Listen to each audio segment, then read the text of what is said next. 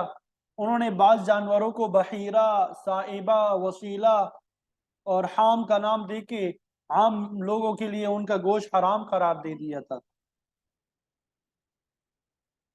تو جس مادے کا دودھ نظر کے طور پہ وقف کر دیتے،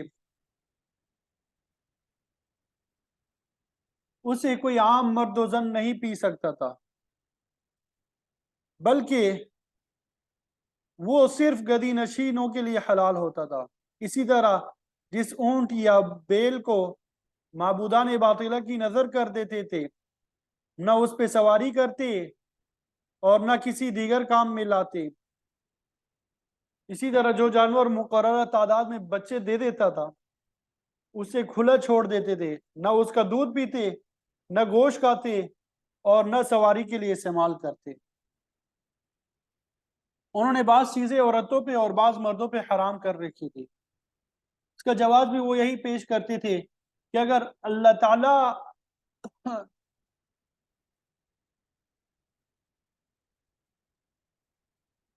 تعالیٰ کی طرف سے اجازت نہ ہوتی تو ہم کوئی چیز حرام نہ کرتے، کیونکہ اللہ تعالیٰ نے ہمیں روکا نہیں ہے ایسا کرنے سے، اس لیے ہم ٹھیک کر رہے ہیں۔ سورہ انعام میں اللہ تعالیٰ نے شرک کی تمام اقسام پہ بحث کی ہے اور ان کی تردید فرمائی ہے۔ یہ مضمون اسی قسم کی آیت میں وہاں بھی بیان ہو چکا ہے۔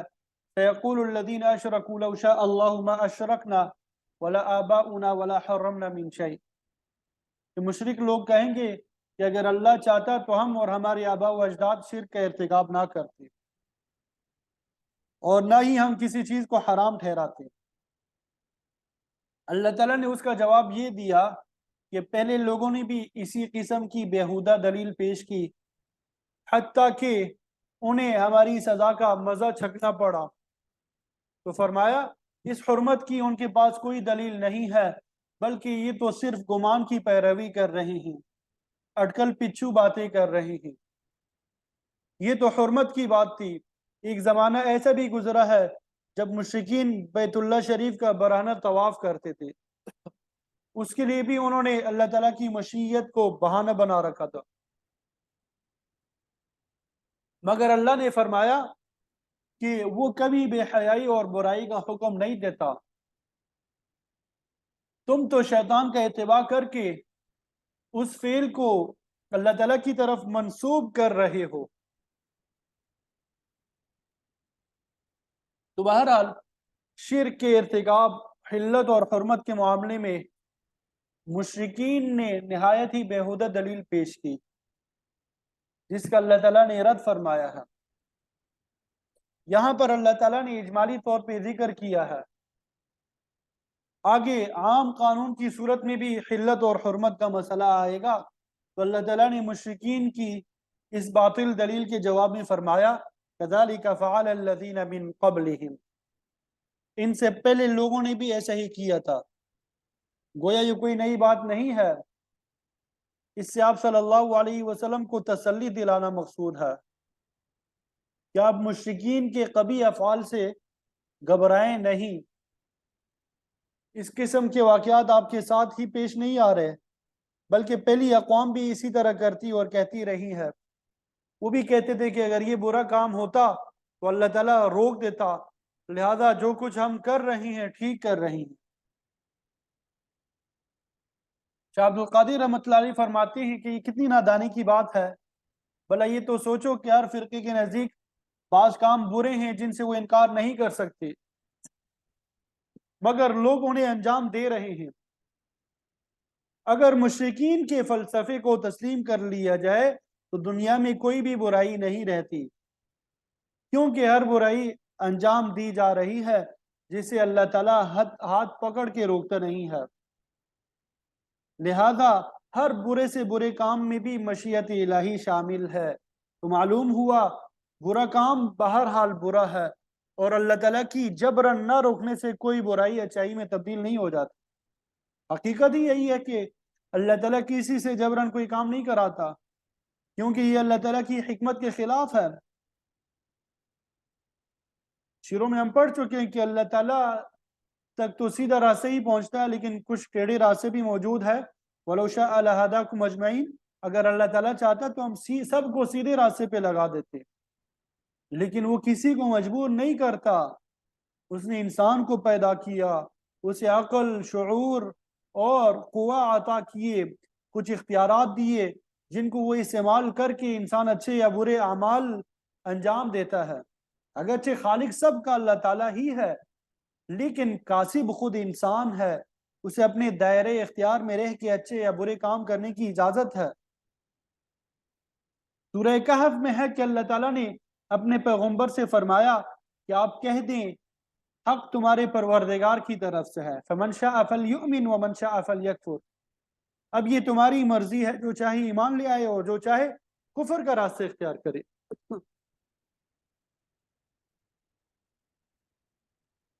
یہ اس کی اپنی ثوابدید پر ہے، اس پہ جبر نہیں ہے۔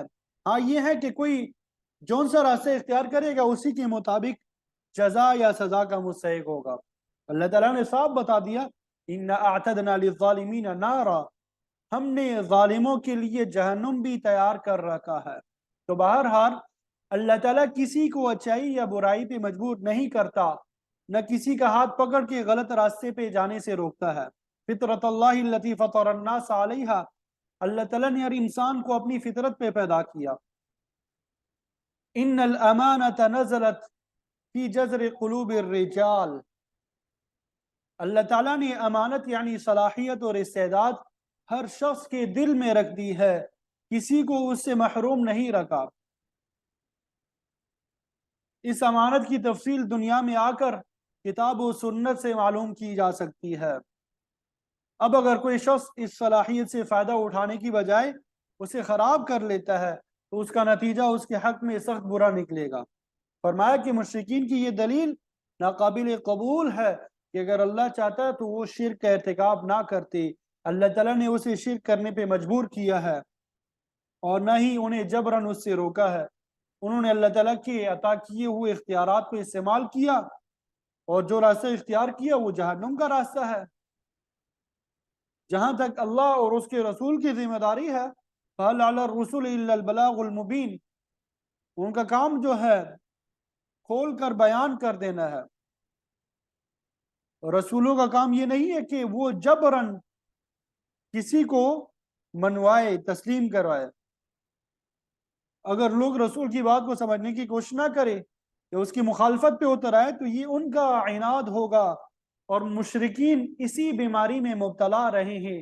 اللہ نے اپنے رسول بھیج کر، کتابیں نازل فرما کر برائی سے روکنے کے سامان مہیا کر دیے، اب بھی اگر کوئی کفر اور شرک سے باز نہیں آتا بلکہ اس بات کا انتظار کر رکھا ہے کہ کوئی اس کا ہاتھ پکڑ کے روک دے، تو یہ اس کی خام خیالی ہے، اسے اس کارکردگی کا بھگتان کرنا ہوگا۔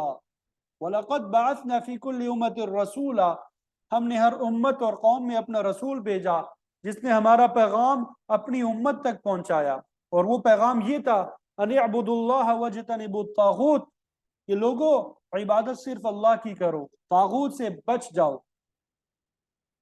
اللہ تعالیٰ نے کفر اور شرک سے روکنے کا یہی تو سامان پیدا کیا کہ اللہ کے ہر نبی نے اسی بات کی دعوت دی کہ عبادت کے لائق صرف اللہ تعالیٰ کی ذات ہے، کفر شرک مہلک بیماری ہے، اس سے بچ جاؤ۔ اگر اب بھی کوئی شخص اس سے اجتناب نہیں کرتا تو یہ اس کی اپنی مرضی ہے، اللہ کے نبی کا کام پہنچا دینا ہے، کسی کو مجبور نہیں کرنا۔ تو گویا اللہ تعالیٰ نے قانون اور شریعت کے ذریعے لوگوں کو شرک سے منع کیا ہے، کسی کی قوت سلب کر کے اسے مجبور نہیں کیا۔ طاغوت طغیان کے مادے سے ہے، جس کا معنی سرکش اور بغاوت ہوتا ہے، اور یہ لفظ شیطان کے لیے بھی استعمال ہوتا ہے اور بت کے لیے بھی۔ عام مفسرین فرماتے ہیں کہ اللہ کے علاوہ جن باطل قوتوں کی عبادت کی جائے وہ طاغوت ہے۔ ٹھیک ہے؟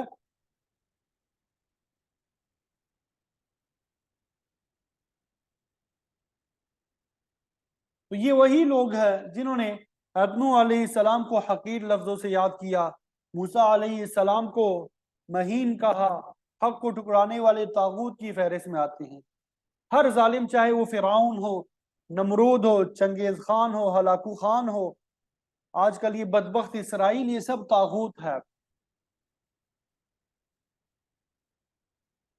حق سے گمراہ کرنے والا کوئی انسان ہو، بت ہو، شیطان ہو، طاغوت کے تعریف میں آتا ہے۔ اللہ تعالیٰ کے قانون کو پس پش ڈال کر منمانی کرنے والا ہر شخصیت طاغوت ہے۔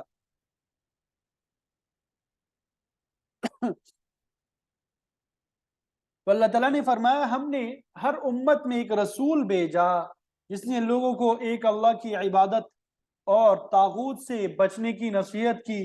اس کا نتیجہ یہ ہوا فَمِنْهُمْ مَنْ هَدَى اللَّهُ، بس ان میں سے بعض کو اللہ تعالیٰ نے ہدایت دے دی جن میں انصاف اور حق طلبی تھی، اور جو ضد اور عناد سے پاک تھے ان کو ہدایت جو ہے وہ نصیب ہو گئی۔ وَمِنْهُمْ مَنْ حَقَّتْ عَلَيْهِ الضَّلَالَةُ، اور ان میں سے بعض وہ تھے جن پہ گمراہی ثابت ہو گئی۔ حق طلبی اور انصاف سے عاری ضدی اور عنادی لوگ گمراہی میں غرق رہے۔ ایسے لوگوں کے متعلق اللہ تعالیٰ کا فیصلہ یہ ہے ختم اللہ علی قلوبہم، اللہ تعالیٰ نے ان کے دلوں پہ مہر لگا دی، ان پر کفر کے زنگ چڑھ چکے ہیں۔ جیسے سورہ مطففین میں موجود ہے کلا بل ران علی قلوبہم، ان پہ گمراہی ثابت ہو گئی ہے اور وہ جہنم کا شکار بنے۔ فسیروا فی الارض، تو زمین پہ چل پھرو، تمہیں بہت سی چیزیں نظر آئیں گی۔ تاریخ کے اور اوراق اور اجڑی بستیوں کے کھنڈرات عبرت کا سامان پیش کر رہے ہیں۔ آپ کو جگہ جگہ ایسے کتبے نظر آئیں گے کہ یہاں فلاں قوم آباد تھی، مگر اللہ تعالیٰ کی نافرمانی کی وجہ سے اس کے غضب کا شکار ہو گئی۔ عاد ثمود کی بستیاں، الٹی بستی والوں کے نشانات، یہ سب آپ کو دعوت دے رہے ہیں کہ آکے دیکھو فانظروا کیف کان عاقبۃ المکذبین، کہ دیکھو جھٹلانے والوں کا کیسا انجام ہوا۔ ان کی بستیاں تباہ و برباد ہوئی اور یہ سب لقمہ اجل بن گئے۔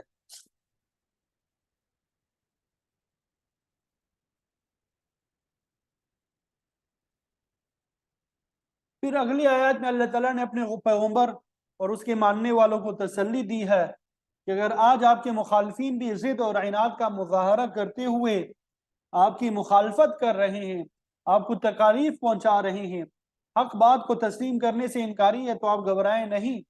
ان تحرص علی ہداہم، اگر آپ بہت طمع کریں اس بات کا کہ یہ لوگ ہدایت پا جائیں، اللہ کے دین کو قبول کر لیں، تو یاد رکھیں فإن اللہ لا یہدی من یضل، تو بے شک اللہ تعالیٰ نہیں دکھاتا راستہ جس کو گمراہ کرتا ہے۔ آپ کتنے بھی تمنا کریں کہ یہ لوگ ہدایت حاصل کریں، لیکن جنہیں اللہ تعالیٰ نے ان کی ضد کی وجہ سے، عناد اور ہٹ درمی کی وجہ سے گمراہ کر دیا، وہ سیدھے راستے پہ نہیں آ سکتے۔ اس لیے آپ زیادہ فکر مند نہ ہو۔ حرص کا عام فہم معنی طمع اور لالچ ہوتا ہے، جو کہ ایک اخلاقی بیماری ہے، اور یہ چیز ایک مومن آدمی میں پیدا نہیں ہو سکی، چاہے جائے کہ یہ چیز اللہ کے نبی کی طرف منسوب کی جائے۔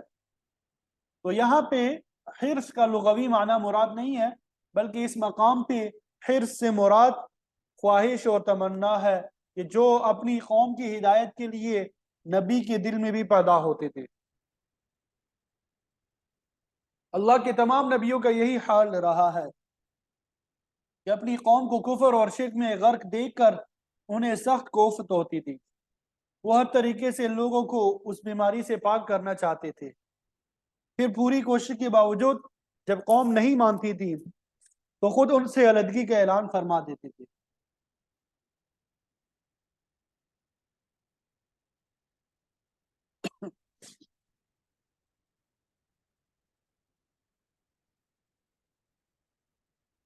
سورہ ممتحنہ میں حضرت ابراہیم علیہ السلام کا واقعہ آپ پڑھیں، جب آپ اور آپ کے مٹھی بھر ماننے والے قوم سے بالکل مایوس ہو گئے۔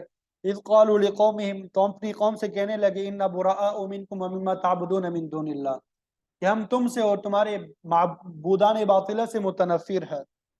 کفرنا بکم، ہم تمہاری منکر ہے، وبدا بیننا وبینکم العداوۃ والبغضاء ابدا، ہمارے اور تمہارے درمیان عداوت اور بغض کی دیوار جو ہے حائل ہو چکی ہے، حتی تؤمنوا باللہ وحدہ، یہاں تک کہ تم اللہ وحدہ لا شریک پہ ایمان لے آؤ۔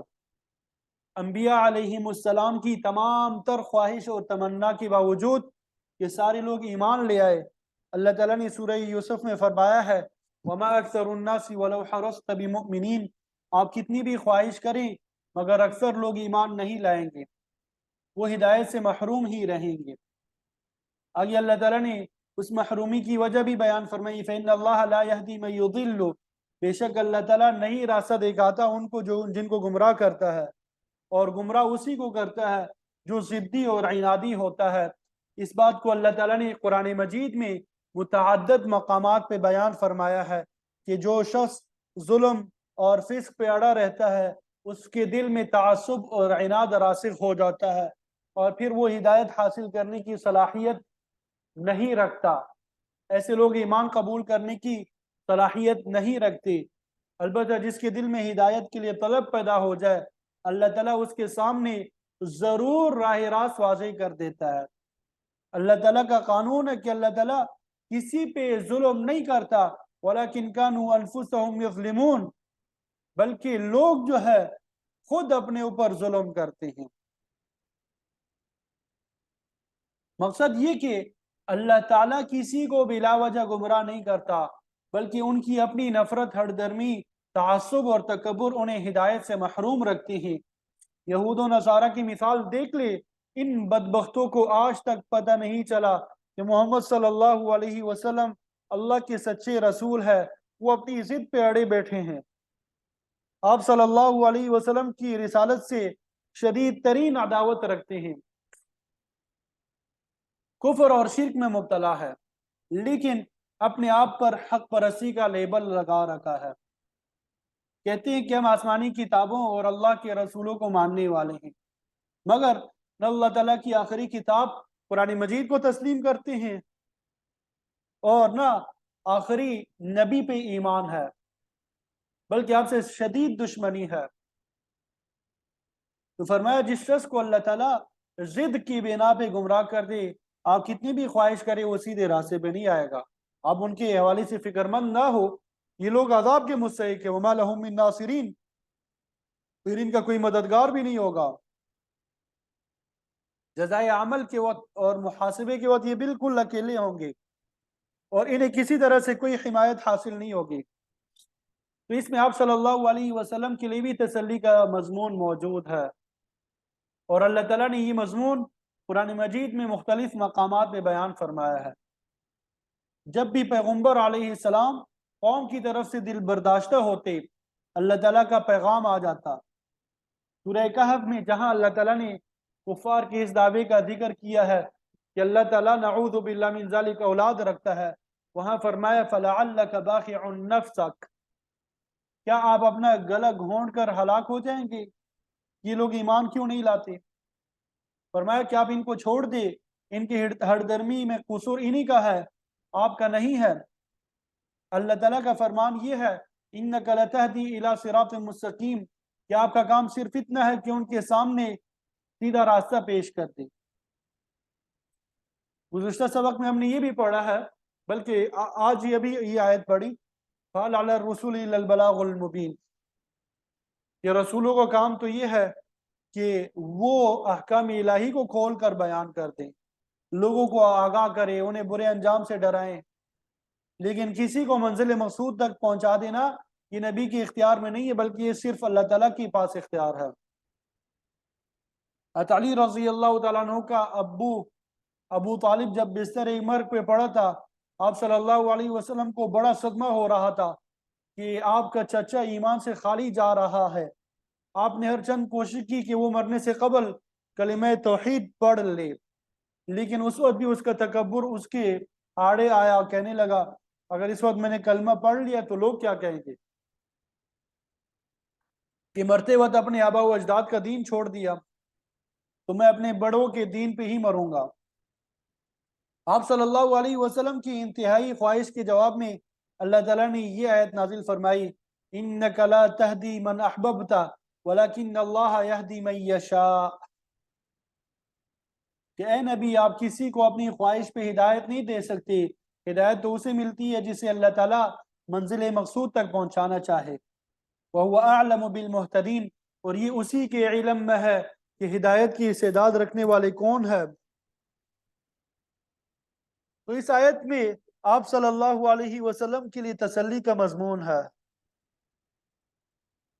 کہ نبی کا، مبلغ کا کام یہ جو ہے پہنچا دینا ہے، وہ لوگوں کو سیدھے راستے پہ لانے کی حد الامکان کوشش کریں اور پھر نتیجہ اللہ تعالیٰ پہ چھوڑ دے، کیونکہ کسی کے انجام کے متعلق ان سے نہیں پوچھا جائے گا، بلکہ اللہ تعالیٰ خود ان سے نبٹ لے گا، خود پوچھ لے گا کہ اس نے صحیح راستہ کیوں اختیار نہ کیا۔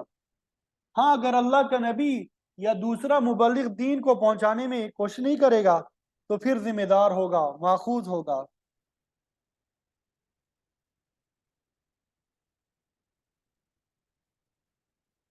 پھر آگے اللہ تعالیٰ نے مشرکین کے تعصب کی ایک مثال بیان فرمائی، وَاقْسَمُوا بِاللَّهِ جَهْدَ أَيْمَانِهِمْ، کہ یہ اللہ کے نام کی سخت قسمیں اٹھاتے ہیں اور کہتے ہیں لا يبعث اللہ من يموت، کہ جو مر چکے ہیں اللہ تعالیٰ دوبارہ انہیں نہیں اٹھائے گا۔ کہتے ہیں یہ مسلمانوں کے لیے باتیں ہیں، مسلمانوں کی اپنی باتیں ہیں کہ مرنے کے بعد لوگ دوبارہ زندہ ہوں گے، حساب کتاب ہوگا، یہ سب جھوٹ ہے۔ ایک تفسیر میں لکھا ہے کہ ایک مسلمان نے کسی مشرک سے قرض لینا تھا، وہ اس کے ہاں پہنچا تو باتوں باتوں میں قیامت کا ذکر بھی آ گیا۔ اس پر مشرک قسمیں اٹھا کے کہنے لگا یہ کیسے ہو سکتا ہے کہ انسان مر کر مٹی ہو جائے اور پھر دوبارہ زندہ ہو جائے، یہ ناممکن ہے، مسلمانوں کا دعوت درست نہیں ہے۔ تو اللہ تعالیٰ نے ایسے ہی لوگوں کی تردید میں فرمایا بلا کیوں نہیں، مطلب یہ کہ اللہ تعالیٰ ضرور مرنے کے بعد اٹھائے گا، وعدن علیہ حقا، وعدہ ہے اس کا سچا، لیکن بات یہ ہے ولیکن اکثر الناس لا یعلمون، کہ اکثر لوگ بے علم اور بے سمجھ ہے، جس کی وجہ سے بیس بعد الموت کا انکار کر رہے ہیں۔ حالانکہ عقل بھی اس بات کو تسلیم کرتی ہے کہ جب تک انسان مرنے کے بعد دوبارہ زندہ نہ ہو انصاف کے تقاضے پورے نہیں ہو سکتے۔ دنیا کی ہر حکومت مجرموں کو سزا دیتی ہے، کیونکہ اگر ایسا نہ ہو تو ملک میں اندھیر نگری مچ جائے، جس کی لاٹھے اس کی بھینس والا معاملہ ہو جائے۔ اس کے باوجود ہم دیکھتے ہیں اس دنیا میں بعض لوگ جرم کا ارتکاب کرنے کے باوجود کسی نہ کسی طریقے سے سزا سے بچ جاتے ہیں۔ ظاہر ہے یہ کسی انفرادی ملک یا حکومت کی بات ہو سکتی ہے، لیکن پوری کائنات پر تمام عارضی حکومتوں کے اوپر اللہ تعالیٰ کی ایک حکومت بھی ہے۔ دنیا کی کسی حکومت کا مجرم لا محالہ اللہ تعالیٰ کی حکومت کا مجرم ہوتا ہے۔ کوئی شخص اس دنیا کی کسی حکومت یا کسی عدالت کی آنکھوں میں دھول ڈال کے یا سفارش اور رشوت کی بنا پہ سزا سے بچ سکتا ہے، لیکن اللہ تعالیٰ کی عدالت کو دھوکہ نہیں دے سکتا۔ ایک دن آنے والا ہے جس دن اس کا بھی میزان عدل قائم ہوگا، اس عدالت میں کسی جرم کی پردہ پوشی نہیں ہو سکے گی۔ اسی لیے تو اللہ تعالیٰ نے اس کا نام یوم الدین رکھا ہے۔ ہر ایک کو اس کے اعمال کا پورا پورا بدلہ دیا جائے گا، نیکی کرنے والا بھی محروم نہیں رہے گا اور نہ کوئی مجرم بچے گا، ہر ایک کو اس کا حق دلایا جائے گا۔ لہذا ضروری ہے کہ اللہ تعالیٰ ایک ایسا دن مقرر کر لے جب سب کو اپنے دربار میں حاضر کر کے ہر ایک کے ساتھ انصاف کرے، اور اس کام کے لیے ضروری ہے کہ مرنے کے بعد دوبارہ زندگی ہو، جس کا اللہ تعالیٰ نے وعدہ بھی کیا ہے۔ تو وقوع قیامت اور بعث بعد الموت اس لیے بھی ضروری ہے یبین لهم الذی یختلفون فیہ، تاکہ اللہ تعالیٰ لوگوں کے سامنے وہ بات ظاہر کر دے، تاکہ اللہ تعالیٰ لوگوں کے سامنے وہ بات ظاہر کرے جس میں وہ اختلاف کرتے تھے۔ وہ لوگ اسی بات میں اختلاف کرتے تھے، قسمیں اٹھا کے کہتے تھے کہ کوئی قیامت نہیں آئے گی، اللہ کا نبی سچ نہیں کہتا، ہمارے معبود بالکل برحق ہے۔ اللہ تعالیٰ نے فرمایا کہ ایسے متنازع مسائل کو حل کرنے اور ٹھیک ٹھیک فیصلہ کرنے کے لیے وقوع قیامت ضروری ہے، اور پھر فرمایا قیامت کا آنا اس لیے بھی ضروری ہے وَلِيَعْلَمَ الَّذِينَ كَفَرُوا، تاکہ کافر جان لیں، ان پہ واضح ہو جائے أَنَّهُمْ كَانُوا كَاذِبِينَ، کہ وہ جھوٹے تھے۔ قیامت برپا کر کے اللہ تعالیٰ عملی طور پہ ثابت کر دے گا کہ کافر جھوٹے ہیں جو قیامت کا انکار کر رہے ہیں،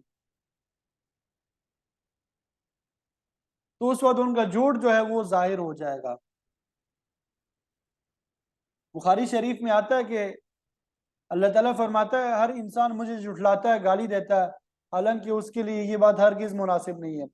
تو فرمایا اللہ تعالیٰ کو گالی دینا یوں ہے کہ وہ کہتا ہے قالوا اتخذ اللہ ولدا، مشرکین کہتے ہیں کہ اللہ تعالیٰ نے بیٹا بنا لیا، حالانکہ اللہ تعالیٰ کا نہ کوئی حقیقی بیٹا ہے نہ مجازی۔ وہ تو کہتا ہے انا الاحد الصمد، کہ میں تو یکتا ہوں، بے نیاز ہوں، نہ بیوی ہے نہ بچے ہیں۔ اور جہاں تک عقل کی بات ہے، یہ بھی دوبارہ اٹھائے جانے کو تسلیم کرتی ہے۔ یہ کیسے ممکن ہے کہ انسان کو پہلی مرتبہ پیدا کرنا تو آسان ہو لیکن دوسری مرتبہ پیدا کرنا مشکل ہو جائے؟ عقل کے انداز سے بھی دیکھا جائے تو پہلی پیدائش زیادہ مشکل تھی، جبکہ نہ کوئی مادہ تھا، نہ نمونہ تھا، نہ کوئی آلات تھے۔ جب ایک مرتبہ تخلیق ہو گئی تو اب اس کو دوبارہ بنانا کیسے مشکل ہو سکتا ہے؟ یعنی جب ایک چیز ایک مرتبہ بن گئی، اب دوبارہ اس چیز کو بنانا تو بہت آسان ہوتا ہے۔ اور دوسری بات یہ کہ اللہ تعالیٰ کو جھٹلانا اس طرح کہ وہ کہتا ہے اللہ تعالیٰ دوبارہ نہیں اٹھائے گا، حالانکہ میرا یہ پکا وعدہ ہے کہ سب کو دوبارہ اٹھاؤں گا اور پھر حساب کتاب کی منزل بھی آئے گی۔ انما قولنا لشیء اذا اردناه ان نقول له كن فیکون، بے شک کسی چیز کے متعلق ہماری بات بالکل فیصلہ کن اور اٹل ہوتی ہے۔ اذا اردناه، جب ہم کسی چیز کا ارادہ کرتے ہیں تو وہاں نہ کسی وقت کی ضرورت ہوتی ہے نہ مادے اور آلے کی، بلکہ جب بھی ہماری مشیت ہوتی ہے نقول له کن، تو ہم اس چیز کو کہتے ہیں ہو جا فیکون، تو وہ فوراً ہو جاتی ہے۔ ہم کسی بھی کام کو